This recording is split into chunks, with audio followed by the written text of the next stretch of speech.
ஒண்ணுதான். ஒரு திருக்குறள் இருக்கு, எற்றென்று இறங்குவ செய்ய இருக்க செய்வானேல் மற்றென்ன செய்யாமை நன்று அப்படின்றதான் என் லைஃப். என்னன்னா ஒரு விஷயம் ஏன்டா இப்படி பண்ணிட்டோமேன்னு வருத்தப்படக்கூடாது. அப்படி பண்ணிட்டா பரவாயில்ல, திருப்பி ரிப்பீட் பண்ணாம இருக்கும் இல்லையா? இதுல பாதி தப்புகள் குறைஞ்சிரும். உலகத்துல பிரச்சனைகள் வரக்கூடாது. அப்படி வந்தா நாங்க இருக்கோம் இல்லையா? நான் இருக்கேன். Super super super. எனக்கு என்ன பெருமை பர்சனலான்னு கேட்டீங்கன்னா, பொன்னியின் செல்வனோட ஸ்கிரீன் பிளே அதுல அவரும் ஒர்க் பண்ணிருக்காரு. நாடகம் எழுதுனது அவர் பங்கும் இருக்கு. அந்த பிரம்மாண்டம் தான் எனக்கு இன்னுமே நான் பெருமையா சொல்லிக்கிறது வந்து அதுதான். ஏன்னா நான் ஆசைப்பட்ட ஒரு விஷயத்த இன்னொருத்தர் பண்ணிருக்காருல்ல எங்க வீட்டுல இருந்து, அதுதான் எனக்கு ரொம்ப சந்தோஷமா இருக்கு. ஆனா அதே சமயம் நான் வந்து அவர் நடிப்புக்கு ரசிகன் தான், அது இல்லைன்னு சொல்லல. பட் இது இன்னும் கூடுதல் பெருமை இருக்கு. ஏன்னா நிறைய பேசுவேன், எனக்கு சினிமா இவ்வளவு ஆர்வம் இருக்குன்னா அதுக்கு சித்தப்பா எப்பயுமே காரணம். அவங்க வந்து அந்த கம்பெனில SS இன்டர்நேஷனல் லைவ்ல ப்ரொடியூஸ் பண்ணிட்டாங்க. பொன்னியின் செல்வன் வந்து பிரம்மாண்டமான வெற்றி. அதுக்கு நிகரா ஏதாவது பண்ணணும் போது காஞ்சி மகாபெரியவா பத்தி பண்ணலாம் அப்படின்னு சொல்லி தெய்வத்துள் தெய்வம் அப்படின்னு அப்பா ஒரு நாடகம் பண்ணி தெய்வத்தின் குரல் புக்ல இருந்து எடுத்துக்கிட்டு அதை வந்து நாடகமாக்கி அதனுடைய சாராம்சம் மட்டும் எடுத்துக்கிட்டு அப்பா வந்து எப்படி பண்ணணும் ஒரு டிஃப்ரெண்டா அதை பிரசன்ட் பண்ணி அதையும் பிரம்மாண்ட வெற்றி ஆக்கினார்.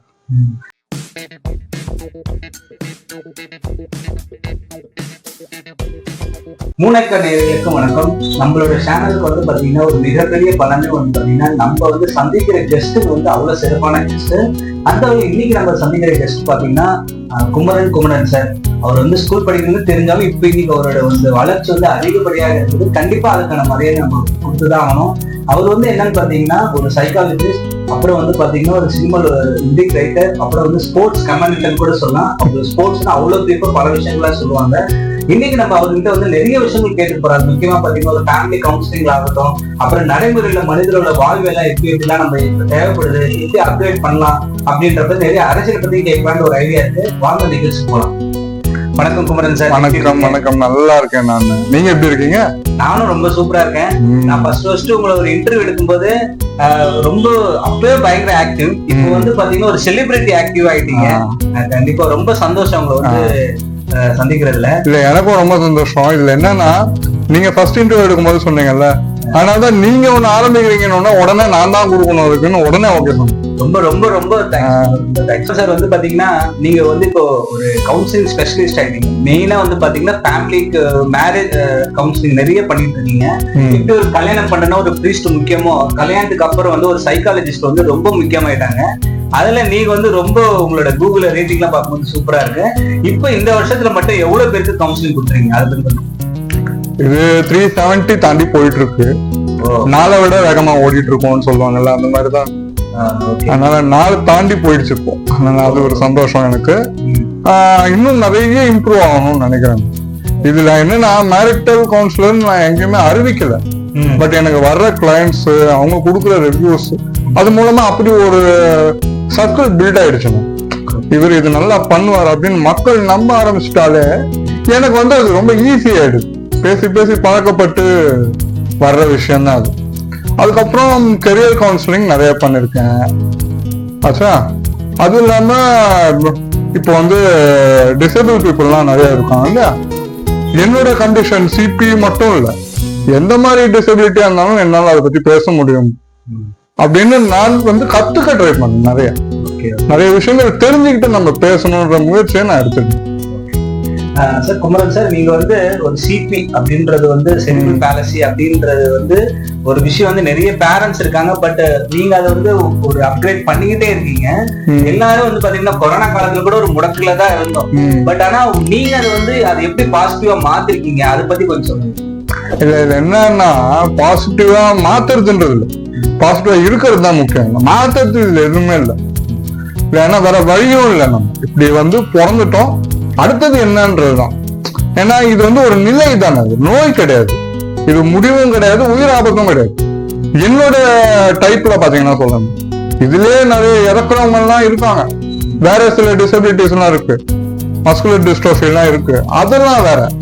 பட் இருந்தாலுமே எனக்கு உயிர் எந்த ஆபத்தும் இல்லை, எந்த ஒரு ஸ்லோ டவுனும் ஆகாது எனக்கு தெரிஞ்சு. அதனால வந்து எனக்கு அந்த சிக்கல் இல்லைன்றதுனால அடுத்து என்ன பண்ணுங்கிறத நானும் சரி எங்க அப்பா அம்மாவும் சரி யோசிப்போம். சின்ன வயசுல இருந்து எனக்கு அப்படி பழக்கப்படுத்தி விட்டதுனால வேற எதையுமே எனக்கு யோசிக்க தோணல. ஓகே, அது உண்மையிலேயே ஒரு சிலர் பார்க்கும் போதுதான் நம்மளும் இன்னும் டெவலப். ஏன்னா இப்போ உங்களோட வீடியோ எடுக்கிறதுக்கு முன்னாடியே வந்து ஒரு ரெஃபரல் பார்த்தேன், என்னென்ன கொஸ்டின்ஸ் எல்லாம் கேட்டேன். அதுலயே பாத்தீங்கன்னா 100 வீடியோஸ் மேல உங்களுக்கு இருக்கு. அப்ப நினைச்சா அது என்னதான் கேள்வி கேட்கலாம், இவ்வளவு இதெல்லாம் பண்ணிட்டு இருக்கீங்க அப்படின்னு. இப்ப நீங்க சொன்ன மாதிரி வந்து இந்த வருஷத்துல வந்து 300க்கு மேற்பட்டு ஒரு மேரேஜ் கவுன்சிலிங் கொடுத்துருக்கீங்க. அது மெயினா என்னென்ன காரணம் சொல்லிலாம் உங்ககிட்ட கவுன்சிலிங் வராங்க? இல்ல எல்லாம் இந்த புதுசா கல்யாணம் ஆனவங்க எல்லாம் இருக்காங்க இல்லையா, அவங்களுக்குள்ள சில ரிஃப்ட் வரும், அண்டர்ஸ்டாண்டிங் டைம் ஆகும். அதுக்குள்ள வந்துடுறாங்க நிறைய பேர். அதுக்கு கொஞ்சம் பயம் இருக்கும் இல்லையா, புதுசா ஒருத்தவங்க வந்திருக்காங்க, என்ட்ரி ஆயிருக்காங்க லைஃப்ல, போது பயம் இருக்கும்ல. அந்த பயம் நிறைய இருக்கு நான் பாக்குறேன். அதே மாதிரி ரொம்ப நிறைய ஆணவம் கூட தாங்க முடியாம வர்றவங்களும் இருக்காங்க, அதுவும் இருக்கு. என்னது ஆணவமா? ரொம்ப நிறைய எப்படி சொல்றது, ரொம்ப டைம் ஆனவங்க கூட, டைம் ஆனவங்க வயசானவங்க கூட வராங்க. இவ்வளவு நாள் நான் டாலரேட் பண்ணிட்டேன், இதுக்கு மேல என்னால முடியாது, இதை எப்படி சரி பண்ணலாம்னு சொல்லுங்க என்கிட்ட கேட்டு வரும்போது 2 எக்ஸ்ட்ரீம்ல நான் பாக்குறேன். அதனால இது ஒரு அண்டர்ஸ்டாண்டிங் ஃபேக்டர் தான் நினைக்கிறேன். ஒரு ஹெல்ப் தேவைப்படுது இல்லையா, எல்லாமே 2 பேரும் சேர்ந்து பண்ண முடியாதுன்னும் போது ஃபேமிலியாலே செலுத்த முடியாது. அப்போ ஒரு சைக்காலஜிஸ்ட் தேவைப்படும். அதுவா நான் இருக்கேன்றது எனக்கு சந்தோஷம்.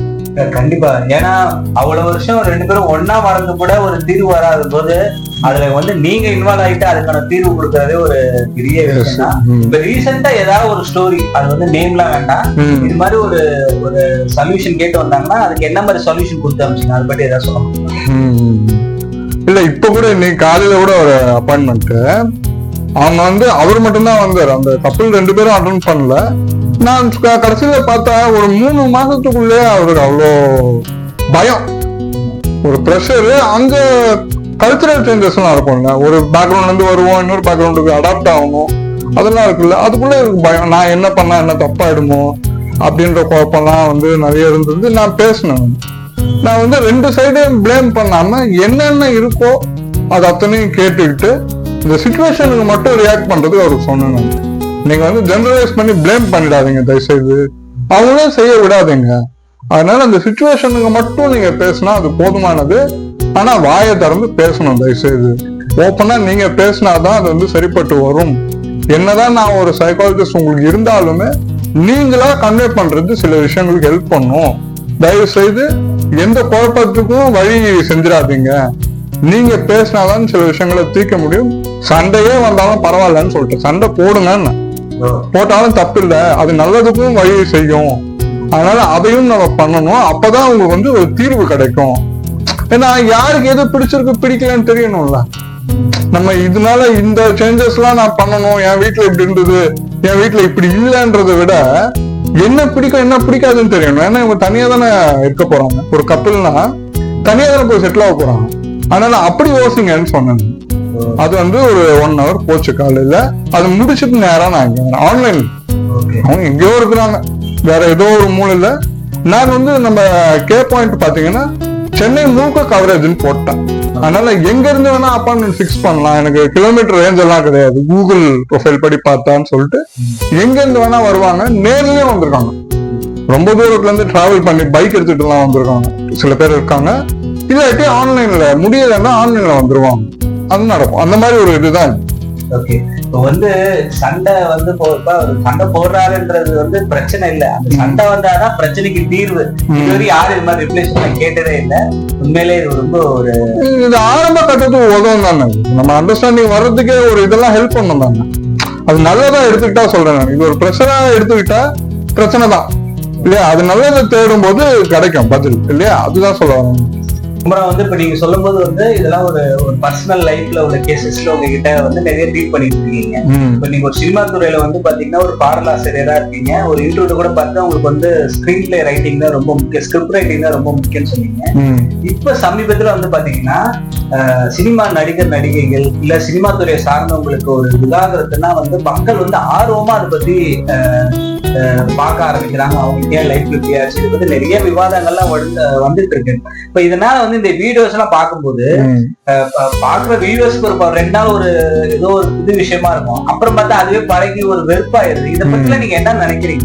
இது எதுவுமே தேவையில்லைன்னு நினைக்கிறேன். முதல்ல ரொம்ப போரிங்கான ஒரு விஷயம் தானே. எல்லாரும் மாதிரி தானே ஆகும் இல்லையா.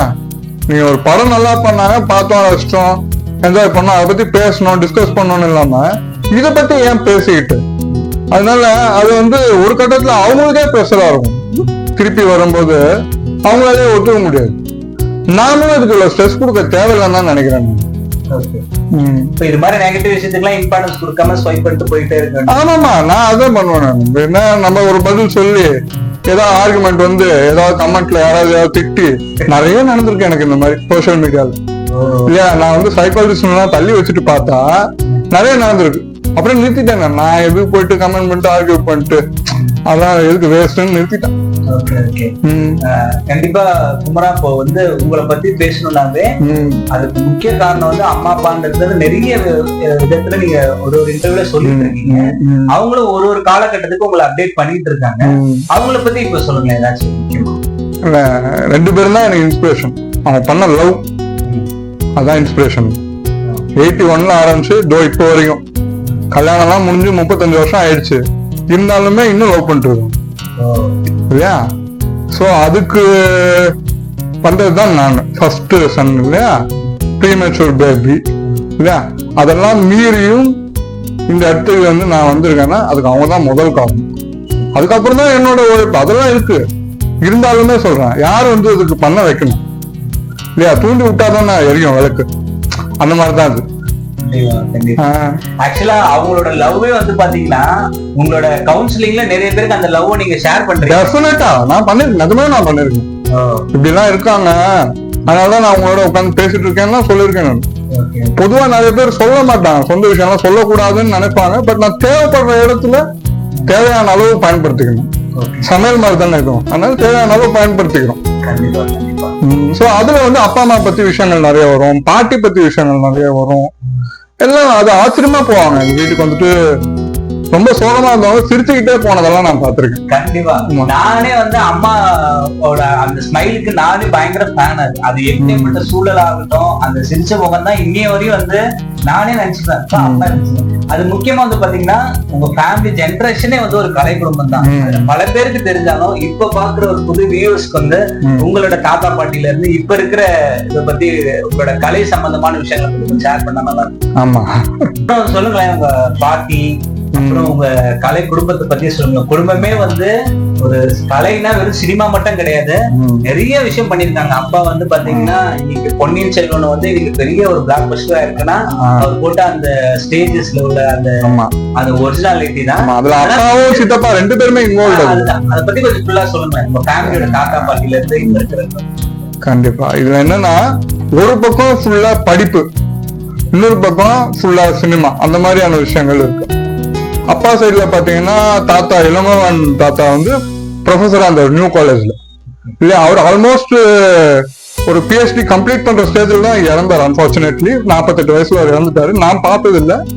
பாட்டி தான் என் கூட ரொம்ப நாள் இருந்தாங்க. என் லைஃப்ல முதல் 27 வருஷம் ரொம்ப ப்ரெஷியஸ் எனக்கு. அவங்க கூடவே அவங்க தான் எனக்கு பெஸ்ட் ஃப்ரெண்ட் மாதிரி இருந்தாங்க. இன்னமும் இருக்கிறதா நான் நம்புறேன். இல்ல எனக்குள்ள இருக்காங்க, வேற சில பேர் மூலமா எனக்கு தெரியுறாங்கன்னு நான் நம்புறேன். சோ அது எனக்கு இருக்கு. அது மாதிரி அவங்க பாட்டி வந்து ரேடியோல தான் இருந்தாங்க. அவங்க ஸ்டேஷன் டைரக்டர் லெவலுக்கு வந்தாங்க கிட்டத்தட்ட.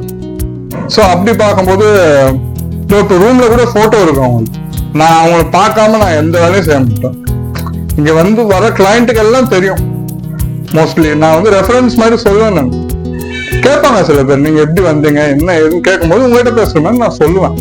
அப்படின்னும் போது பாட்டியை நினைக்காத நாள் கிடையாது. அது ஒரு பக்கம். இன்னொரு பக்கம் அம்மாவோட அப்பா பாலமுருகன் தாத்தா, அவர் வந்து ரைட்டர். பத்ன மாளிகை, பட்டிகாடா பத்னமா, எங்கள் தங்க ராஜா, இந்த மாதிரி படங்கள்லாம் அவர் பண்ணிரு ரைட்டரா. சோ வந்து அவர் எழுதினாலே வசனங்களுக்கு வந்து ஃபேமஸ், ரொம்ப பேர் போனவரு. எழுதினாலே ஹிட்ன்ற மாதிரி ஒரு நிலைமை.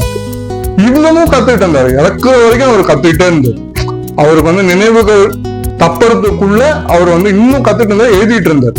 அந்த அளவுக்கு ஒரு ஆர்வத்தோட இருந்தார் இப்ப இருக்கிற ஃபீல்டு வரைக்கும். அதனால என்ன நல்லா என்கரேஜிங்கா சில வார்த்தைகள் சொல்லிட்டே இருப்பார். நீ பெரிய லெவல்ல வரணும், கண்ணதாசன் மாதிரி வரணும் நான் சொல்லுவேன். அது சாத்தியமா இருக்கு? அவ்வளவு பெரியவங்க லெவல்லாம் தொட முடியுமா? தூரத்துல இருந்து ஆச்சரியப்படதான் முடியும், அவ்வளவுதான். மற்றபடி அந்த நல்ல மனசு இருக்கு பாருங்க, அதுதான் தாத்தாவோட ஸ்பெஷல். ஆச்சா, இந்த பக்கம் பாத்தீங்கன்னா சித்தப்பா என் தலைக்கு மேலே இருக்காரு. நான் எப்ப நினைச்சாலும் அவர் ஃப்ரீயா இருந்தா ஒரே ஒரு கால் பண்ண அவர் பார்க்க முடியும். மோடல் சித்தப்பா வந்து அவர் நிறைய நடிச்சிருக்காரு. அபிமன்யும், வைகேத்திய, விக்ரம், இந்த மாதிரி நிறைய படம் நடிச்சிருக்காரு. எனக்கு என்ன பெருமை பர்சனலான்னு கேட்டீங்கன்னா, பொன்னியின் செல்வனோட ஸ்கிரீன் பிளே அதுல அவரும் ஒர்க் பண்ணிருக்காரு. நாடகம் எழுதுனது அவர் பங்கும் இருக்கு. அந்த பிரம்மாண்டம் தான் எனக்கு இன்னுமே நான் பெருமையா சொல்லிக்கிறது வந்து அதுதான். ஏன்னா நான் ஆசைப்பட்ட ஒரு விஷயத்த இன்னொருத்தர் பண்ணிருக்காரு எங்க வீட்டுல இருந்து. அதுதான் எனக்கு ரொம்ப சந்தோஷமா இருக்கு. ஆனா அதே சமயம் நான் வந்து அவர் நடிப்புக்கு ரசிகன் தான், அது இல்லைன்னு சொல்லல. பட் இது இன்னும் கூடுதல் பெருமை. ஏன்னா நிறைய பேசுவோம். எனக்கு சினிமா இவ்வளவு ஆர்வம் இருக்குன்னா அதுக்கு சித்தப்பா எப்பயுமே காரணம். ஏன்னா சில படங்கள்லாம் ஓடிடில வரும், நான் கேட்பேன் நம்ம பார்க்கலாமான்னு நான் கேட்பேன். இல்ல அவரே வருவாரு சில சமயம் ஃப்ரீ ஆயிட்டு அவரே வருவாரு. ஏதாவது படம் இருந்தா போடுன்னு டக்குன்னு டிசைட் பண்ணுவோம் என்ன படம் பார்க்கறதுன்னு. அப்படி உட்கார்ந்து பார்த்த படங்கள்லாம் நிறைய இருக்கு. இதுக்கு லாங்குவேஜ் பேரியரே கிடையாது. சப்டைட்டில்லாம் வந்துருச்சு இல்ல. இப்போ நான் சொல்றது ஒரு 10 வருஷத்துக்கு முன்னாடியே நம்ம வந்து அதை தேடி பிடிச்சு அதை எடுத்து வச்சு பார்க்கணும். அதுக்கெல்லாம் டைம் இருக்கும். அந்த மாதிரிதான் வருவாரு வந்து பார்த்து ஜாலியா அதை பத்தி பேசி நிறைய கத்துக்கிட்டு பண்ணுவோம். அதே மாதிரி கிரிக்கெட் எனக்கு நிறைய சொல்லி கொடுத்துருக்கு. பழைய கிரிக்கெட் நான் சொல்றேன். ஜோக் பண்ண வரும் ஒரு சேனல்ல ஆமாமா, அது ஒரு அந்த பேருக்கே அதுதான் காரணம்னு நினைக்கிறேன். மேபி அவங்க ஏதாவது பேசிருக்கலாம் யூனிட்ல, அப்படிதான் நினைக்கிறேன். இது பயங்கர நாலேஜ் கிரிக்கெட்லயும் சரி ஃபுட்பால்லயும் சரி. ஃபுட்பால் கேம் தெரியும், பிளேயர்ஸ் பத்தி அவ்வளவு பேசணும், கேம் தெரியும். ஸோ அதனால அதை பத்தியும் பேசுவோம். பழைய கிரிக்கெட் பத்தி இவருக்கு தெரியாத விஷயம் கிடையாது. நாங்க வந்து நிறைய பேசுவோம். எனக்கு இந்த கேம்ல ஆர்வம் வர்றது ஒரு காரணம் வந்து சித்தப்பா தான். அதனால வந்து அந்த ஒரு லேர்னிங் ப்ராசஸ் இருக்கு பாருங்க. வீட்லயே ஒரு ப்ரொஃபசர் இருந்தா எப்படி இருக்கும், அந்த மாதிரி ஒரு ஃபீல் இருக்கும் எனக்கு. அவர் நடிச்சப்போ சில படங்கள் வந்து நான் அப்படி பேசியிருக்கேன். சர்வம் தாளம் என் படத்துல பண்ணிருப்பாரு. ஜிவி பிரகாஷுக்கு வந்து அப்பாவை பண்ணிருக்கு. நான் சொன்னேன், நீங்க என்ன என்கிட்ட பேசுற மாதிரியே நடிச்சுட்டு எங்க சித்தப்பாங்க. அப்படிதான் இருக்கும். அங்க வந்து மிருதங்க எப்படி செய்யறது அப்படின்ற பத்தி ஒரு டாபிக் இருக்கும் இல்லையா, 2 பேரும் டிஸ்கஸ் பண்ணிப்பாங்க. சோ அதுல வந்து எப்படி இவர் வந்து கம்யூனிகேட் பண்றாரு அந்த கேரக்டரோட, பீட்டருங்கிற கேரக்டரோட எப்படி வந்து கம்யூனிகேட் பண்றாருன்னு பார்த்தா அப்படியே நாங்க தான் அது. நான் சொன்னது இன்னும் அவ்வளவு ரியலிஸ்டிக்கா இருக்கு அப்படின்னு சொன்னேன். ஏன்னா லைவ் சவுண்ட் வேற, டப்பிங்கும் கிடையாது அந்த படத்துல. அதனால அதையும் நான் மைண்ட்ல வச்சுதான் கேட்டாங்க. ஓ அப்படியா, ஆச்சரியப்பட்டது. பெருசா அவரே எதுவும் வேண்டுக்க மாட்டார் தன்னை தானே, நாம தான் சொல்லணும். இன்னும் நிறைய பண்ணணும் தான் சொல்லிட்டு இருப்பாரு. என்கிட்ட கூட அதான், ஒரு படம் முடிஞ்சுதான் அதை பத்தி யோசிக்காத, அடுத்தது போ அப்படின்னாரு. அந்த டிட்டாச்மெண்ட் இருக்குல்ல, அதை நான் அவர்கிட்ட இருந்து கத்துக்கிட்டேன். ஏன்னா ரொம்ப அட்டாச் ஆயிட்டோம்னாலும் எதுவும் கிடைக்கலாம் வருத்தம் வரும் இல்லையா. சில நேரம் எனக்கு வந்து படமே இப்போ அடுத்த படம் எனக்கு கிடைக்க லேட் ஆச்சுன்னா கூட நான் வெயிட் பண்ணுவேன், சரியான வாய்ப்பு வரும்போது பண்ணலாம் அப்படின்ட்டு. ஏன்னா நான் சைக்காலஜிஸ்ட் தாங்க. ஸோ அந்த ஃபீல் எனக்கு இருக்கு எப்பயுமே. ஸோ இதுக்கு வந்து காரணம் சித்தப்பா. இந்த மாதிரி ஒரு கிளாரிட்டி கிடைக்க சொல்றேன், இண்டஸ்ட்ரி மேல ஒரு கிளாரிட்டி கிடைக்க ஒரு சித்தப்பா வந்து காரணமா இருந்தது. இப்ப எப்படி சித்தப்பா வந்து அவ்வளவு ஏதாவது சொன்னீங்களோ, இப்ப அப்பாவும் வந்து பாத்தீங்கன்னா பயங்கரமான சூப்பர் படத்துல எல்லாம் நடிக்க ஆரம்பிச்சிட்டாரு. நிறைய வந்து சினிமாட்டிக் ரிவ்யூஸ்ல வருது. அதை பத்தி நீங்க எப்படி பாத்தீங்க? பக்கத்துல இருந்த அப்பா இல்ல அதுதான் இல்ல, எனக்கு ரொம்ப ஆச்சரியம். அப்பா எதுனா ஆசை இருந்தது தெரியும்.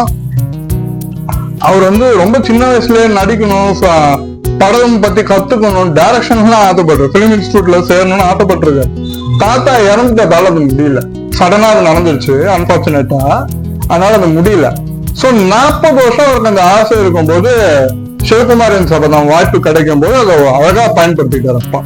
எனக்கு அதுல தான் இன்ஸ்பிரேஷன். என்ன வயசானா என்ன, எனக்கு கிடைக்குது, நான் நல்லா பண்ணலாம், எனக்கு நல்ல பேர் வரும் அப்படின்னு இறங்கினா இருப்பாரு.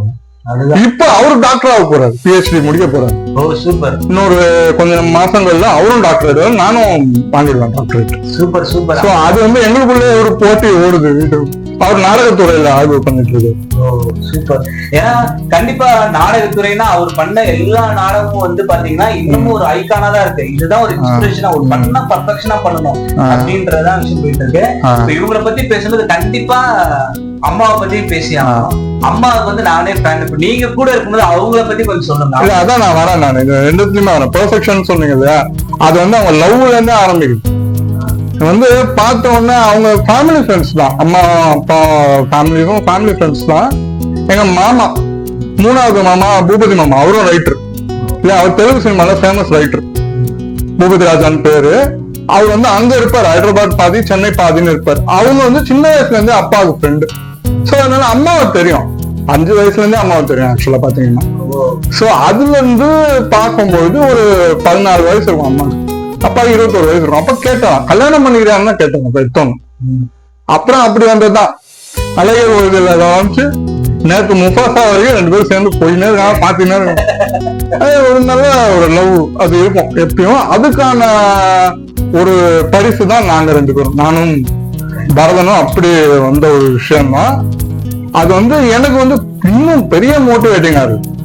நம்ம எப்படி சொல்றது, எனக்கான நியாயமான விஷயம் கிடைக்கணும்னு ஒண்ணு இருக்குல்ல, அது எதுவும் இருந்தாலும் படிப்பு வேலை இல்ல எனக்கு யாராவது மேல அட்ராக்ஷன் வந்து யாராவது பிடிச்சி நான் லவ் சொல்லணும்னா கூட நான் பயப்பட மாட்டேன். நான் அதே சொல்றேன், நான் சில விஷயங்கள் நமக்கு முன்ன பின்ன ஆகலாம், பட் வந்து நியாயமா கிடைக்கணும்னா கிடைக்கும். அந்த நம்பிக்கை எனக்கு கொடுத்தது வந்து இந்த காதல் தான். சோ இந்த பர்ஃபெக்ஷன் அங்க ஆரம்பிச்சு நாடகம் வரைக்கும் வந்துருச்சு. என்னன்னா பொன்னியின் செல்வன் வந்து இவர் ப்ரொடியூசர், இவங்க 3 டைரக்டர்ஸ், அவங்க வந்து அந்த கம்பெனில SS இன்டர்நேஷனல் லைவ்ல ப்ரொடியூஸ் பண்ணிட்டாங்க. பொன்னியின் செல்வன் வந்து பிரம்மாண்டமான வெற்றி. அதுக்கு நிகரா ஏதாவது பண்ணணும் போது காஞ்சி மகாபெரியவா பத்தி பண்ணலாம் அப்படின்னு சொல்லி தெய்வத்துள் தெய்வம் அப்படின்னு அப்பா ஒரு நாடகம் பண்ணி தெய்வத்தின் குரல் புக்ல இருந்து எடுத்துக்கிட்டு அதை வந்து நாடகமாக்கி அதனுடைய சாராம்சம் மட்டும் எடுத்துக்கிட்டு அப்பா வந்து எப்படி பண்ணணும்னு ஒரு டிஃப்ரெண்டா அதை பிரசன்ட் பண்ணி அதையும் பிரம்மாண்ட வெற்றி ஆக்கினார். எப்படி பிரம்மாண்டம்னா 108 பேர் இருப்பாங்க மேடையில. ரொம்ப ரேரான விஷயம் அது. இத்தனை பேர் ஒரே மேடையில பர்ஃபார்ம் பண்றதுன்றது ரொம்ப ரொம்ப பெரிய விஷயம். அதை வந்து 50 ஷோ வந்து முடிச்சிருக்காங்க. இப்போ வரைக்கும் 50 ஷோ முடிச்சிருக்காங்க. அது ரொம்ப சக்சஸ்ஃபுல்லா போச்சு. நிறைய பக்தர்கள்லாம் ரொம்ப உருகி ரசிச்சு பார்த்ததெல்லாம் உண்டு. அவரு மேல யாருன்னே தெரியாதவங்க கூட மரியாதை வரும். அந்த மாதிரி ஒரு படைப்பு. இப்ப எனக்கெல்லாம் தெரியாது மகாபெரியவர்னா யாரு அப்படின்லாம் தெரியாது. நிறைய இருந்தாரு, 100 வருஷம் வாழ்ந்தார், அவ்வளவுதான் தெரியும் எனக்கு. காஞ்சிபுரத்துல இருந்தாங்க, மடம் இருக்கு, இவர் பெரியவர் இருந்தாருன்னா எனக்கு தெரியும். பட் போய் பார்த்தாதான் தெரியுது அது எவ்வளவு ஒரு வியப்புக்குரிய விஷயம். அந்த வாழ்க்கை, அந்த எளிமை அப்படின்றது அப்பா மூலம் தான் எனக்கு தெரிஞ்சது. சோ நானே ஒரு ரசிகனா தான் பேசுறேன். வந்து எல்லாருக்குமே வந்து என்ன எல்லாரும் பயங்கர நாலேஜபிளா இருக்காங்க, ஆனா அவங்களுக்கு ஒரு தொழில்னா எதை தேர்ந்தெடுக்கிறதுனே தெரியாம இருந்தாங்க. நீங்க எப்படி வந்து ஒரு சைக்காலஜி வந்து நம்ம சூஸ் பண்ணணும்னு நினைச்சீங்க, அதை பத்தி கொஞ்சம் சொல்லுங்க. ஆக்சுவலி நான் வந்து ஒரு 10th எடுக்கும்போது சைக்காலஜி வந்தது. படிப்பு சிலபஸ்ல 5 சப்ஜெக்ட் எடுக்கும்போது சைக்காலஜி வந்தது. படிப்பு சிலபஸ்ல 5 சப்ஜெக்ட் எடுத்துக்கலாம் NAOSல பிரைவேட்டா இருக்கும்போது அப்போ சைக்காலஜி வந்தது. அதுல வந்து இது நல்லா இருக்கு அப்படின்னு சொல்லிட்டு மேக்ஸ் இல்லை, எனக்கு மேக்ஸ் எனக்கு வராது, பிடிக்காது, கிரிக்கெட் பார்க்கும்போது தவிர. அதனால வந்து சைக்காலஜி எடுத்துக்கிட்டேன், படிச்சுட்டேன். 10th and 12th நல்ல மார்க், அப்படியே கண்டினியூ பண்ணலாம் வந்துருச்சு. இதுக்கு நடுவுல இப்ப வந்து நமக்கு வந்து சந்திரமுகி, அன்னியன், கஜினி இது 3 வந்து 2005லயே வந்தது. அப்ப நான் வந்து 10th முடிச்சிருந்தேன். 11th வந்து இயர் கிடையாது, நேரா 12th போயிடலாம் நான். அப்ப அந்த 1 year கேப்ல நான் மிச்சதெல்லாம் கத்துட்டு இருந்தேன். ஹிந்தி படிச்சேன், பிரெஞ்சு படிச்சேன், அலையன்ஸ் பிரான்சிஸ் போயிட்டு படிச்சேன். அந்த மாதிரி சமயத்துல இந்த 3 படமும் தமிழ்லயே பார்க்கும்போது இந்த மாதிரி விஷயங்கள் என்ன இருக்கு, ஏன் இப்படி வந்து ஒரு சப்ஜெக்ட் எடுக்கிறாங்க அப்படின்னு எனக்கு ஒரு ஆர்வம் வந்தது. முன்னாடியே நிறைய பார்த்திருக்கேன், வெற்றி மாதிரி படங்கள்லாம் பார்த்திருக்கேன். இருந்தாலும் அப்ப வந்து அவ்வளவு ரசிக்கல, நான் புரியல சின்ன வயசுல. பட் இப்போ ஒரு 15 வயசுல பார்க்கும்போது ரொம்பவே இன்ட்ரெஸ்ட் ஆயிடுச்சு எனக்கு. சரி நம்ம படிக்கலாம், இதுதானே படிக்கலாம், முடியும் இதே படிக்கலாம், தெரிஞ்சுக்கலாம்னு போய் அப்புறமா அந்த கவுன்சிலிங்கான இதெல்லாம் மாறிச்சு இல்லையா. வேற என்ன ஃபீல்டு பிஜி பண்ணலாம்னும் போது தெரியல. இது இமீடியட்டா இருந்தது, கவுன்சிலிங் இருந்தது, புது பேட்ச், நான் உள்ள போயிட்டேன். ஸோ அது அப்படி வந்தது தான் கவுன்சிலிங்கோட. அதே மாதிரி நிறைய இங்கிலீஷ் படம், பியூட்டிஃபுல் மைண்ட் எல்லாம் பார்த்து சரி ஓகே இதெல்லாம் இருக்கு, இவ்வளவு பெரிய விஷயங்கள்லாம் நடக்குது, இதை மீறி அச்சீவ் பண்றவங்க எல்லாம் இருக்காங்க இல்லையா. ஒரு சைக்காலஜி பிரச்சனைனா அது வந்து சிக்கல் மட்டும் கிடையாது, நம்ம தீர்க்க முடியும் அப்படின்னு எனக்கு தெரிஞ்சது இல்லையா. அதனால அப்படி வந்ததுதான் இது. இது என்னன்னா நான் வந்து படங்கள்லாம் பார்த்து சொன்னேன்ல, எனக்கு கதை எழுதணும்னு ஆசை. இந்த மாதிரி சப்ஜெக்ட்ஸ் நம்ம பண்ணணும். வளர்ந்தா எனக்கு அப்ப வந்து வேலை பார்க்க போறோம்லாம் தெரியாது, கவுன்சிலிங் பண்ண போறோம்லாம் எனக்கு தெரியவே தெரியாது.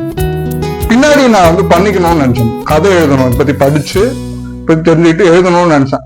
அதுக்கான சோர்ஸ் மெட்டீரியல் இப்பதான் கிடைக்குது இல்ல. போக போக எக்ஸ்பீரியன்ஸ் கெயின் பண்ண ரெகுலரா ஒர்க் பண்ண கிடைக்குது. எல்லாத்தையும் நோட் பண்ணிட்டே வரேன் நான் மைண்டுக்குள்ள. சில நேரம் எழுதியும் வைப்பேன், நான் ஷார்ட்டா எழுதி வைப்பேன். சோ எது எப்படி வரும்னு தெரியவே தெரியாதுண்ணா. அப்படிலாம் வந்து இருக்கு விஷயம். நல்ல இன்ட்ரெஸ்டிங்கான ஜேர்னி. இந்த ப்ரெஷர் இல்லாம பாத்துக்கிறதுக்கு எனக்கு இது உதவுது. நாம ஏன் வந்து இதை ஒரு வேலையா பாக்குறோம், நம்ம ஒரு கதை கேட்கற மாதிரி கேட்போமே அப்படின்ற மாதிரிதான். எப்படி சொல்றது, வெட்டியா பொழுதுபோக்கா இல்ல, ஒரு அனலிட்டிக்கலாவே சொல்றோம். ஒரு கதை இருக்கு, இந்த கேரக்டர் இப்படி பிஹேவ் பண்ணுது, அதை வந்து நம்ம இப்படி பண்றோம் அப்படின்ற மாதிரிதான் இல்லையா. எந்த பயாசும் இல்லாம கேட்கறதுக்கு எனக்கு இது உதவுது. நம்ம முன்னாடி ஒரு சூழ்நிலையை முன்வைக்கிறாங்க, அதுக்கு நம்ம தீர்வு சொல்ல முயற்சி பண்றோம் இல்லையா. முயற்சி பண்றேன், அவ்வளவுதான். நான் தீர்வு சொல்லிட்டேன்னு சொல்ல மாட்டேன்.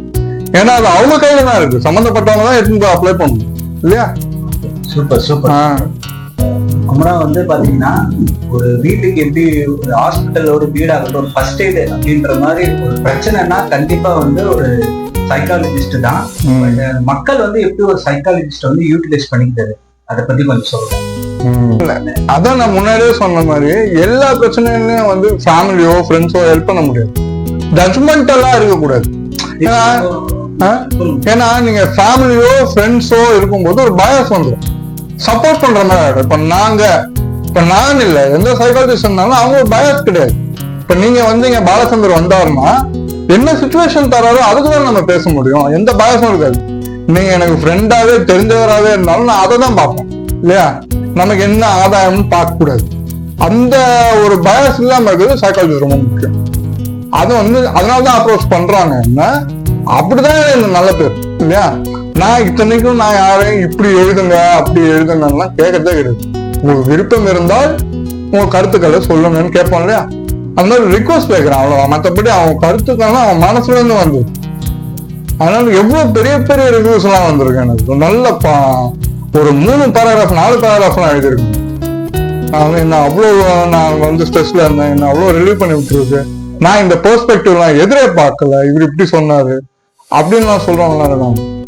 அதனால அது ஒரு பெருமை தானே நமக்கு இல்ல. அதுக்கு என்ன காரணம்னா பயாஸ் இல்லாம இருக்கும், சிச்சுவேஷனுக்கு மட்டும் ரியாக்ட் பண்ணணும். நான் வந்து சைக்காலஜிஸ்ட் இல்ல, பொதுவான லைஃப்லயே சொல்றேன் நமக்கு. ஆனால் அந்த தப்பை எப்படி திருப்பி திருப்பி செய்யாம இருக்கும் இல்லையா, அதை புரிஞ்சுக்கணும். அது கொஞ்சம் நாளாகும். எனக்கே நாளாச்சு ஆக்சுவலா. நான் வேலை பார்த்து என் கிளைண்ட்ஸ் கிட்ட நான் நிறைய கத்துக்கிறேன். இந்த மாதிரி விஷயங்கள்லாம் நம்ம அவாய்ட் பண்ணணும், இப்படி எல்லாம் பண்ணா இப்படி பிரச்சனை வரும். நான் வந்து கத்துக்கிட்டு அவங்களுக்கு சொல்றது, அந்த ப்ராசஸ் இருக்கு இல்லையா, அதுதான் வந்து என்ன ஓட வைக்குது இந்த வேலையில. அதனால எனக்கு பிடிச்சிருக்கு. இல்லை வெறும் ப்ரெஷர் ஆயிடுமே, என்னடா இது அடுத்தவங்க சோக கதையை நம்ம கேட்டுட்டே இருக்கோங்கன்ற மாதிரி தோணும் சில சமயம். பட் அது தப்பு. இதுதான் நமக்கு இதுவே வாழ்க்கையே நைட்டதுனால நம்மளை நம்பி ஒருத்தவங்க வரும்போது நான் ஒப்படைச்சிருவேன் முழுசா. அந்த 1 மணி நேரம் செஷன் ஃபுல்லா அவங்க மேலதான் என் கவனம் இருக்கும். அவங்க டிஸ்ட்ராக்ட் ஆவாங்க நிறைய என் கூட பேசும்போது. ஆனா நான் அப்படி ஆகவே கூடாது இல்லையா. இதனால நிறைய அப்பாயின்மெண்ட் மிஸ் பண்ணதும் உண்டு. சைலண்ட்ல வச்சுட்டு உட்காந்துருவேன் கேட்கறதுக்கு. அடுத்த கால் வந்தா எடுக்க மாட்டேன், பின்னாடி கால் பண்ணி தான் புடி பண்ணணும். யார் எனக்கு ஃபோன் பண்ணிருக்கா, என்ன அப்பாயின்மெண்ட் வரணுமா, என்ன வேணும் அப்படின்னா பின்னாடி தான் கேட்பேன். அதனால அந்த போக்கஸ் முழுக்க என்கிட்ட இருக்கும். இந்த சாதாரண மனுஷன் சொன்னேன்ல, அது இல்லாம போறதுக்கு இது ஹெல்ப் பண்ணுது இல்லையா. சோ அதுதான் என்னோட பாயிண்ட். வந்து ஒன்னே ஒண்ணுதான், ஒரு திருக்குறள் இருக்கு, 8 இறங்குவர் செய்ய இருக்க செய்வானேல் மற்றென்ன செய்யாமை நன்று அப்படின்றதான் என் லைஃப். என்னன்னா ஒரு விஷயம் ஏன்டா இப்படி பண்ணிட்டோமேன்னு வருத்தப்படக்கூடாது. அப்படி பண்ணிட்டா பரவாயில்ல, திருப்பி ரிப்பீட் பண்ணாம இருக்கும் இல்லையா. இதுவே பாதி தப்புகள் குறைஞ்சிட்டா நாங்க கூட தேவை இருக்க மாட்டோம் இல்லையா. அதுதான் வந்து என் லைஃபை நான் ஃபாலோ பண்ணேன். நான் தப்பே செய்யாதவனா கிடையாது, எனக்கும் சில மைனஸ் பாயிண்ட் இருக்கு. அதுவும் ஒரு டிசபிலிட்டியோட பிறந்துட்டா அதன் மூலமா வரக்கூடிய கோபங்கள், அந்த இயலாமை எல்லாமே இருக்கும். சாதாரண மனுஷன் தான் நானும். வந்து நீங்க வந்து ஒரு கலை சம்பந்தமா பேசுறீங்க, ஃபேமிலி சம்பந்தமா பேசுறீங்க, சினிமா சம்பந்தமா பேசுறீங்க, ஒரு தனி நபரோட வாழ்வியலை பத்தி பேசுறீங்க. இன்னைக்கு நம்ம போனை திறந்தாலும் சரி, கண்ணை முடிச்சு பார்த்தாலும் எங்கேயுமே அரசியல் தான் இருக்குது. அந்த அரசியலை பத்தி ஏதாச்சும் பேசுறீங்க? ஆமா, கண்டிப்பா. அதாவது நம்ம வந்து தெரிஞ்சுக்கணும் எல்லாத்தையும். இப்போ மட்டும் இல்ல, முன்னாடி என்ன நடந்தது, இனிமேல் என்ன நடக்க வாய்ப்பு இருக்கு, எல்லாத்தையும் தெரிஞ்சுக்கணும். ஏன்னா நம்ம தெரிஞ்சுக்காட்டி நம்ம சுத்தி அரசியல் வந்து அதுவா தன்னை நடத்திக்கும் இல்லையா. நம்ம எல்லா விஷயத்துலயும் அரசியல் இருக்கு. இப்ப நம்ம பேசுறதுக்கு காரணம் கூட ஒரு அரசியல் இருக்கு. என்னன்னா நான் இப்படி பிறந்ததே ஒரு அரசியல் தான், அப்படி அந்த நிமிஷமே தொடங்கிடுச்சு. ஏன்னா நான் இப்படி ஒரு ப்ரீமெச்சூர் பேபியா நான் பிறக்கிறேன், எங்க அப்பா அம்மா எனக்கு இவ்வளவு நல்லது செய்யறாங்க, இருந்தாலும் சில நியாயங்கள் எனக்கு கிடைக்காம போயிடுது. என்னை யார் வந்து ஸ்கூல்ல நீ படிக்கணும், ரெகுலர் மீடியம்ல படிக்கணும்னு கூப்பிட்டு எனக்கு சீட்டு கொடுத்தாங்களோ அதே பர்சன் ஒரு சில காரணங்கள், தனிப்பட்ட காரணங்கள்னால என்னை வந்து வெளியே அனுப்பிச்சிட்டாங்க. நீ வந்து இது மேல வந்து இங்க இருக்க வேண்டாம் அப்படின்ற மாதிரி. அதை நினைச்சிருந்தா அவன் சரி பண்ணிருக்கலாம். நான் கேட்டதெல்லாம் என்ன, ஒரே ஒரு கிளாஸ் ரூம், இப்ப நம்ம உட்கார்ந்து எப்படி பேசுறோம், இது டவுன் ஃப்ளோர் தானே நம்ம வீடு, இல்ல ஈஸியா நோய் உங்களுக்கு இருந்தது இல்ல. இதுவே நீங்க ஒரு டிசபிள் பர்சனா இருந்தா உங்களுக்கு ஈஸியா இருந்திருக்கும்ல. இதே நான் ஒரு 2 ஃப்ளோர் வந்துட்டு லிஃப்டும் இல்லாம இருந்திருந்தா எப்படி நீங்க நடந்து வந்திருப்பேன் இல்ல. அந்த மாதிரிதான் நியாயமா தான் நாங்க கேட்டோம். ஆனா அவங்க என்ன சொன்னாங்க, அதெல்லாம் எப்படி, நீ வந்து ஹைஜீனிக்கா இல்ல, உனக்கு வந்து சில ப்ராப்ளம்ஸ் இருக்கு உடம்புல இல்லையா, உங்களுக்கு புரியும்னு நினைக்கிறேன் இல்லையா, ஒரு டிசபிலிட்டியோட இருக்கும்போது சில விஷயங்கள்லாம் பண்ண முடியாது அப்படின்னும் போது அதெல்லாம் காரணமா சொல்லி இன்னும் சில விஷயங்கள், நீங்க வந்து ரொம்ப காட் பிலீவரா இல்ல, சாமி கும்பிடுற பழக்கம் உங்களுக்கு இல்ல, அப்படி இப்படின்லாம் சம்மந்தமே இல்லாம பேசி அந்த வருத்தங்கள் எனக்கு இருக்கு. அது இன்னுமே இருக்கு எனக்கு. அதான் சொன்னேன், ஆரம்பிச்சு விட்டீங்கன்னா 10 வச்சுட்டீங்க நெருப்பு எரிய போகுதுன்னு சொன்னேன் ஆரம்பிக்கிறதுக்கு முன்னாடி. அது இதுதான் இல்ல நீங்க உங்களுக்கு நெருப்புன்றது வந்து பல பேருக்கு அது வெளிச்சமாவே இருக்கட்டும். கண்டிப்பா அவங்க தெரிஞ்சோ தெரியாம அவங்க சொன்ன வார்த்தை இது வந்து ஒரு PhD முடிச்சு ஒரு டாக்டர் ஆக போறீங்க.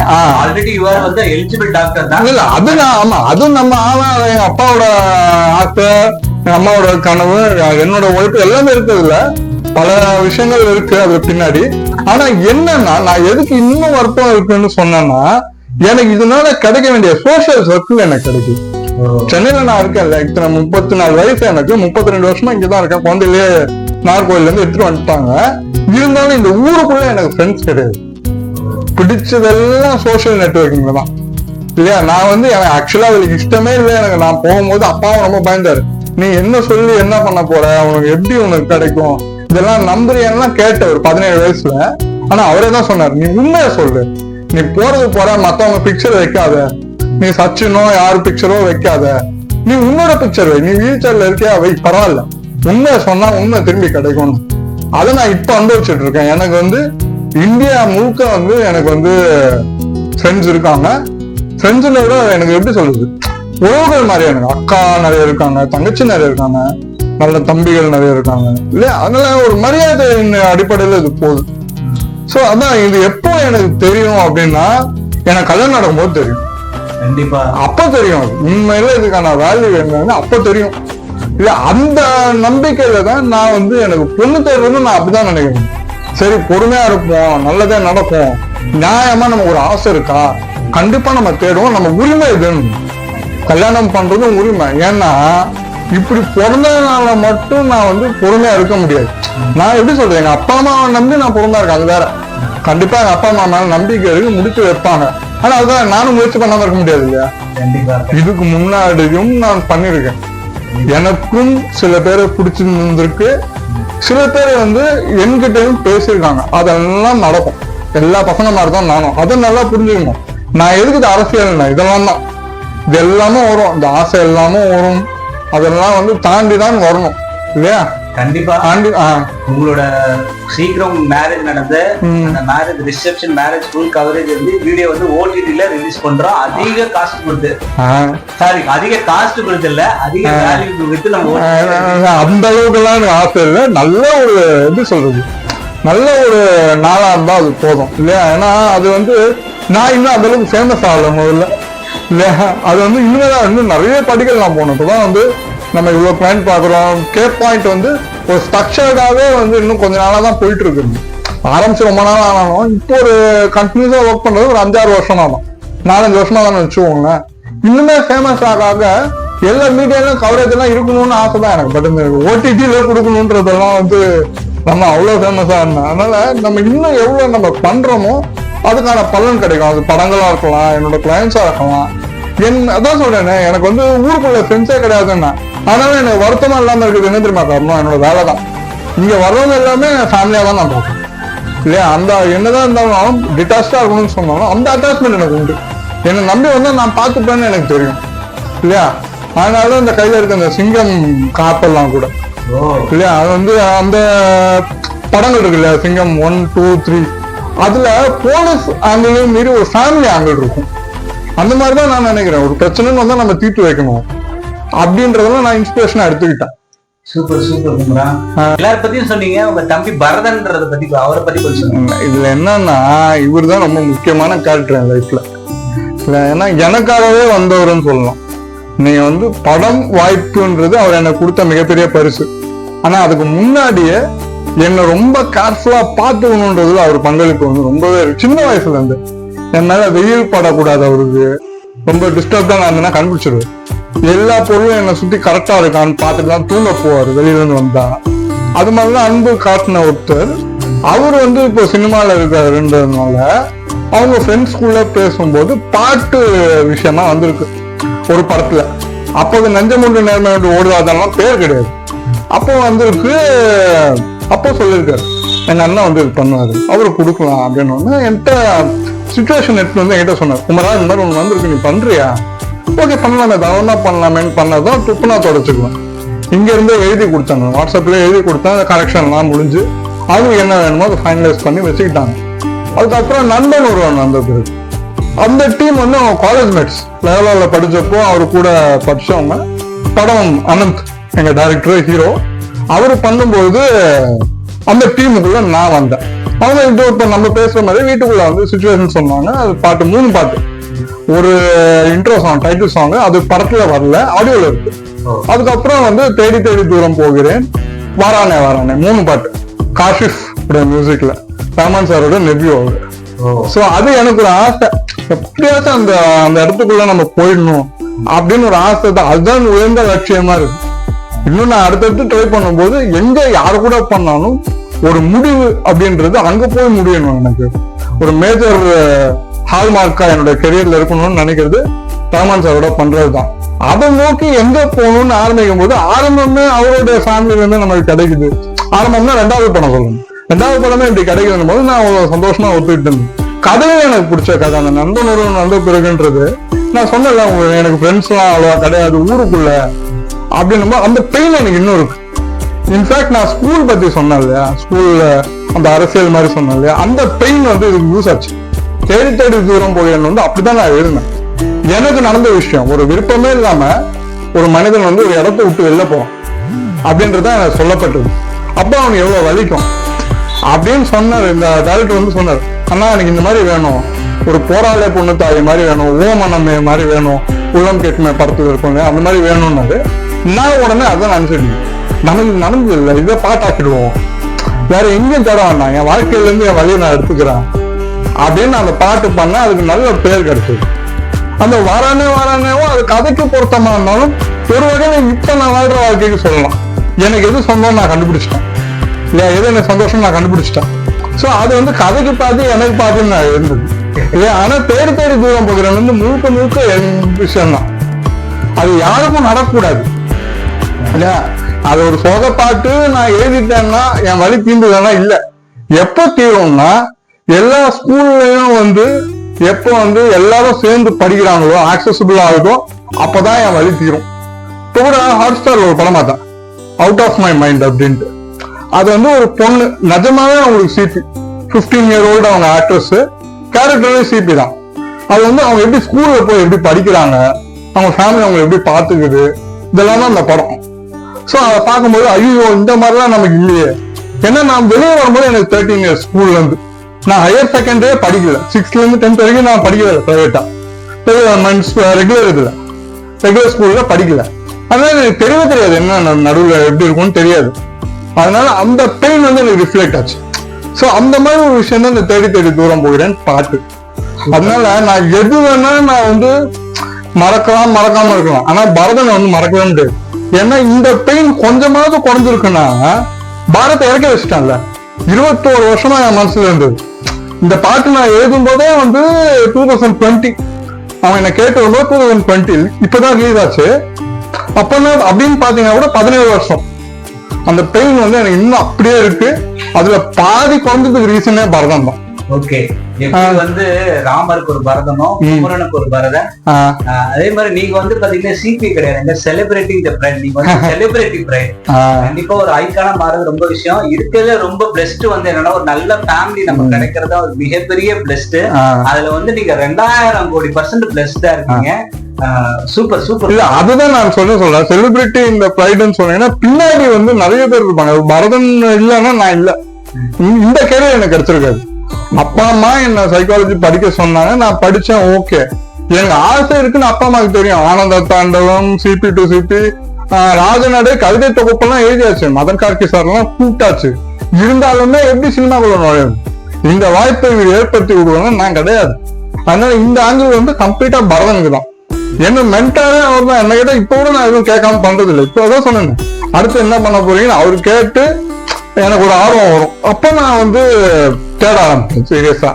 அதனால அந்த ஃபயர் இருந்துன்னு இப்ப அப்பாக்கெல்லாம் பண்றாருல்ல, 60 வயசுல ஒரு படம் பண்ணி அதை ஜெயிக்க முடியும்னா என்னால முடியாது. அந்த ஒரு இது இருக்கு எனக்கு, கண்டிப்பா பண்ணலாம் அப்படின்னு. ஆனாலும் நான் முதல்ல ஒரு சைக்காலஜிஸ்ட், எனக்கு அந்த இது இருக்கு, நான் அதை விட்டு கொடுக்க கூடாது இல்ல இல்லையா. நம்ம அது மூலமா இதுக்கு என்ன கிடைக்குதுன்னா எல்லாமே ஒரு பாட்டா ட்ரை பண்ணணும் பெரும்பாலும். இப்ப எனக்கு வர கிளைண்ட்ஸ் சொல்றதுன்னா அப்படியே கவிதைக்கு பொருத்தமா இருக்கு. சில பெயின்ஃபுல்லான சுச்சுவேஷன் திடீர்னு எப்படி சொல்றது, ஒரு கதை மாதிரியே இருந்தது. ஒண்ணு கேட்கும்போது ஒரு கிளைண்ட் வந்தாங்க, அவங்க வந்து சொன்னாங்க, நான் 1 வாரம் தான் ஒருத்தட்டு பேசினேன். அப்புறம் எப்படி மேட்ரிமோனியல்ல தான் அப்படி பேசினேன், நான் சாட் பண்ணுவோம். அதுக்கப்புறம் வந்து திடீர்னு ஷட் பண்ணிட்டாங்க, என்னாச்சுன்னு தெரியல அப்படின்னு சொன்னாங்க. இந்த மாதிரி ஒரு 2-3 நான் பாத்திருக்கேன், ஒருத்தருன்னு இல்லை. திடீர்னு எனக்கே நடந்திருக்கு. நல்லா பேசிட்டு இருப்பாங்க, திடீர்னு போயிடுவாங்க, என்னன்னே தெரியாது. ஸோ அந்த பெயின்லாம் ரொம்ப ரிலேட்டபிளா இருக்கு. ஸோ இது மாதிரிலாம் பாட்டு வந்தோன்னா பின்னாடி நம்ம எழுதி வைக்கலாம் அப்படின்னு இப்பயே ஃபார்ம் பண்ணிட்டு இருக்கேன். ஸோ என்னோட கலை, வேலை, அரசியல் எல்லாமே ஒண்ணுதான் இல்லையா. எல்லாம் இங்க இருந்து கிடைச்சதுதான். அதை பயன்படுத்திக்கிறது என் கையில இருக்கு, அது போக போக தெரியும். குமரா வந்து ஒரு கவுன்சிலிங்னாவே வந்து பாத்தீங்கன்னா மன உளைச்சல் வந்து எல்லாருக்குமே காமன், ஒரு தீர்வு தேடி வருவாங்க. பட் அதுல லாங்குவேஜ் வேற இருக்குமா, அதை எப்படி டேக்கிள் பண்றீங்க? அது எனக்கு பெரிய சிக்கலா இருந்தது இல்லை. ஏன்னா நான் வந்து ஹிந்தி படிச்சேன்னு சொன்னேன், நடுவில் படிச்சேன். 6 லெவல் முடிச்சுட்டேன். ஆல்மோஸ்ட் வந்து அது எம்ஏ லெவல் கிட்டத்தட்ட சொல்றாங்க. 6 லெவல் முடிச்சாச்சு ஹிந்தியில. ஆனா பேச ஆரம்பிச்சதுன்னா சோசியல் மீடியால வந்து ஃப்ரெண்ட்ஸ் கிடைச்சதுனால பேச்சு பழக்கம் வந்துருச்சு. தெலுங்கு நானே கத்துக்கிட்டேன், படங்கள் பார்த்து கத்துக்கிட்டேன். மாமா சொன்ன ரைட்டரா இருக்குன்னு சொன்னேன், அந்த ஆர்வம் எனக்கு மேபி இருந்திருக்கலாம். திடீர்னு ஒரு நாள் ஆரம்பிச்சு அது சில ஃப்ரெண்ட்ஸ் மூலமா வந்துருச்சு. அதுக்கப்புறம் வந்து இங்கிலீஷ் இருக்கவே இருக்கு, நம்ம பேசுவோம், அது ப்ராப்ளம் இல்லை. தமிழ் என்ன தமிழ் வேணா எப்படி பேசினாலும் புரியும் எனக்கு. நல்லா தீவிரமான நெல்லை தமிழ்ல ஒருத்தர் வந்து பேசினாலும் கொஞ்சம் கஷ்டமா இருந்தாலும் புரிஞ்சுதான் இல்லையா. அதே மாதிரி எனக்கு வந்து இன்னும் நம்ம பெங்காலியா இருக்கட்டும், கன்னடாவா இருக்கட்டும், எல்லாமே ஆட் பண்ணணும்னு ஆசை. இதுக்கு எல்லாத்துக்கும் காரணம் சினிமா. நான் திருப்பி சொல்றேன், எல்லாமே சினிமா இல்லைன்னா எதுவுமே சாத்தியம் இல்லை. அதனால படங்கள் பார்த்து பார்த்து அந்த சவுண்டிங் கேட்டு கேட்டு வளர்ந்தாலே போதும், தானா லாங்குவேஜ் கை வரும். என்ன ஒண்ணு கொஞ்சம் எஃபர்ட் போடணும், நம்ம தீவிரமா அதை வந்து பார்க்கணும். நம்ம எப்படி பார்க்கறோமோ பார்க்கணும். அப்போ வந்து நம்ம வேலைக்கும் பயன்படுத்தலான்றதுக்கு நானே சாட்சி. யாராவது சினிமா பார்த்துருந்தாங்கன்னா இனிமே வந்து என்ன பண்ற வெட்டியா இருக்கலாம் சொல்லாதீங்க, இப்படி கூட இருக்கலாம் இல்லையா. அதுக்கு பின்னாடி ஒரு கதை இருக்கணும். அதனால அந்த மாதிரி ஒரு விஷயம் நம்ம என் லைஃப்ல இருக்கு. அப்புறம் எல்லா டாபிக்கும் பேசிட்டீங்க, அரசியலை பத்தியும் பேசிட்டீங்க, அடுத்தது ஆன்மீகத்தை பத்தி ஏதாச்சும் மக்களுக்கு, ஏன்னா ஆன்மீகமே ஒரு பெரிய ஒரு நீங்க சொல்ற அதே அரசியலா இருக்கு. ஆன்மீகத்தை பத்தி உங்களோட கருத்து? ஆன்மீகம்னா நம்ம ஆன்மாவை வழி நடத்துறது, அந்த வார்த்தைக்கு அதான் மீனிங். ஒரு மீகாமன் அப்படின்னு ஒரு படம் வந்தது இல்லையா, மீகாமன்னா கப்பல் மாலுமி. நம்ம ஆன்மாவை வழி நடத்தக்கூடிய ஒரு கப்பல் மாலுமி மாதிரி எது இருக்கோ அதுதான் ஆன்மீகம். அதான் சிம்பிள் மீனிங். அது வந்து எந்த மதத்துல இருந்து கிடைச்சாலும் எதுல இருந்து கிடைச்சாலும் நம்ம எடுத்துக்கணும். நம்ம பிறப்பால ஒரு மதம் இருந்தாலும் எல்லா மதமும் நல்லதானே சொல்லுது. அது எது வந்து நான் எல்லாமே படிப்பேன். என் பாட்டி வந்து என்னோட சிவபக்தனா உருவாக்கிட்டு அவங்க இறந்தாங்க. அது வந்து எனக்கு தெரியும், நான் சிவனோட இருக்கிறதா நம்புறேன். சிவன் தான் என்னோட பெஸ்ட் ஃப்ரெண்ட் அப்படின்னு நம்புறேன். இப்ப நான் சொன்னேன் ஊருக்குள்ள எனக்கு ஃப்ரெண்ட்ஸ் இல்லைன்னு, அதெல்லாம் நினைக்கும் போதெல்லாம் எனக்கு வெளியில இருந்து ஆள் அனுப்புறது அவர் தான் நினைப்பேன். எனக்கு யாரு வேணும் யாரு வேண்டாம் டிசைட் பண்ற அவர் தான் நினைப்பேன். அதனால சிவன் வந்து எப்பயுமே எனக்கு பிடிக்கும் இல்லையா. உள்ளம் பெருங்கோயில் ஊன் உடம்பு ஆலயம் நான் நம்புறேன். திருமூலரை நான் நம்புறேன். எனக்கு எப்பயுமே ரொம்ப பிடிக்கும். இவ்வளவு சொல்றோமே, நம்ம டிசபிலிட்டி அப்படின்றத மீறி வந்தோம் அப்படின்னா அதுக்கும் ஒரு காரணம் இருக்கும். இல்லையா? உடம்பினுள்ளே உத்தமன் கோயில் கொண்டதனால் உடம்பினை யான் இருந்து ஓம்புகின்றன அப்படின்றார் திருமூலர். சோ இந்த உடம்பு எனக்கு முக்கியம். நான் ஒத்துக்கிட்டேன், எனக்குள்ள அவன் இருக்கான், என்னோட ஃப்ரெண்ட் அப்படின்னு எனக்கு தெரியும். அது ஒரு பக்கம். இன்னொரு பக்கம் நம்ம வந்து வேற கிறிஸ்டியானிட்டியோ இஸ்லாமோ என்ன நல்லதுனாலும் நான் எடுத்துக்கணும். அதனால எனக்கு எல்லா நம்ம கிளைண்ட்ஸ் பார்க்கும்போது எல்லாருமே வருவாங்க இல்லையா? அதனால அவங்க சைட்ல என்ன நல்லது இருக்கோ அதெல்லாம் நான் கத்துக்கிறேன் இல்லையா? நம்ம என் ப்ரொஃபஷனே ஒரு லைன்ல பைபிள்ல சொல்லிட்டு போயிட்டாங்க, என் உதடுகளின் அசைவு உங்கள் காயங்களை ஆற்றும் அப்படின்னு ஒரு லைன் இருக்கு இல்லையா? அது பைபிள் லைன். சோ எனக்கு ஆச்சரியமா இருக்கு, என்னடா நம்ம பார்த்து ஒரு வேலையை பார்த்துட்டு இருக்கோம், இதை ஒரு லைன்ல சொல்லிட்டு போயிட்டாங்களே அப்படின்னு ரொம்ப ஆச்சரியமா இருக்கும். அந்த மாதிரி நம்ம யாருக்காக என்ன நல்லதுன்னு நினைக்கிறோமோ அது எப்படி போய் சேர்ந்தா இல்லையா? அது ஒற்றுமையை வழக்கத்துக்கு பயன் பண்ணோம். அன்பார்ச்சுனேட்டா அது ஆப்போசிட்டா நடந்துட்டு இருக்கு இல்லையா? அது வந்து எனக்கு அதுல விருப்பமே இல்லை, உடன்பாடும் கிடையாது. என் பாட்டியே எனக்கு தான் சொன்னாங்க, நீ வந்து நம்பு, எல்லாரையும் நம்பு, மூட நம்பிக்கை கூடாது. ரொம்ப வித்தியாசமான பாட்டு. எனக்கு எல்லாம் பெரியாரையும் சொல்லி கொடுத்தாங்க, சிவபெருமானையும் சொல்லி கொடுத்தாங்க. அந்த மாதிரி ஒரு காம்பினேஷன். மூட நம்பிக்கைன்னா எழுத்து கேள்வி கேள்வி, அனாவசியமா பண்றாங்களா, உனக்கு பிடிக்கல கேள்வி கேள்வி விடாத. அதே சமயம் கடவுளை நம்பு, உனக்கு ஒரு உணர்வு இருக்கா, அது உனக்கா வரட்டுமா, நீ ஏற்றுக்கோ. அது நான் 18 வயசு வரைக்கும் சாமியை கும்பிட மாட்டேன், அப்படிதான் இருந்தவன் தான் நான். ஏன்னா இந்த கோவம் எனக்கு, என்ன இப்படி படைச்சிட்டியே அப்படின்ற ஒரு கோவம், ஒரு வெறுப்பு. ஆக்சுவலா வெறுப்பு தான். அதுவும் நீ நான் சொன்னல அந்த மாதிரி கேள்விகள்லாம் கேட்டதுனால எனக்கு அதுக்கப்புறமும் ரொம்ப வெறுப்பு. அந்த 13 வயசுல நான் வெளில வந்துட்டேன் ஸ்கூல்ல இருந்து. அடுத்த 5 வருஷம் எனக்கு ரொம்ப வெறுப்பு. அப்புறம் 19 வயசு ஒரு நாள் திடீர்னு என்னவோ தோணி அப்படியே சிவபக்தனும்.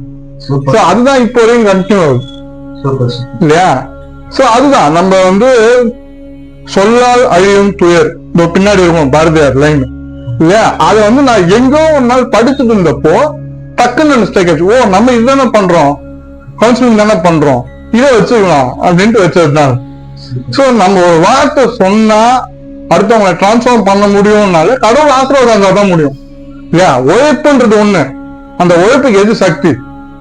எங்க அப்பா அம்மா இவங்க எல்லாம் எப்படி வந்தாங்க, பரதன் எப்படி வந்தாங்க, என் ஃப்ரெண்ட்ஸ் எப்படி வந்தாங்க, அப்ப சொன்னல.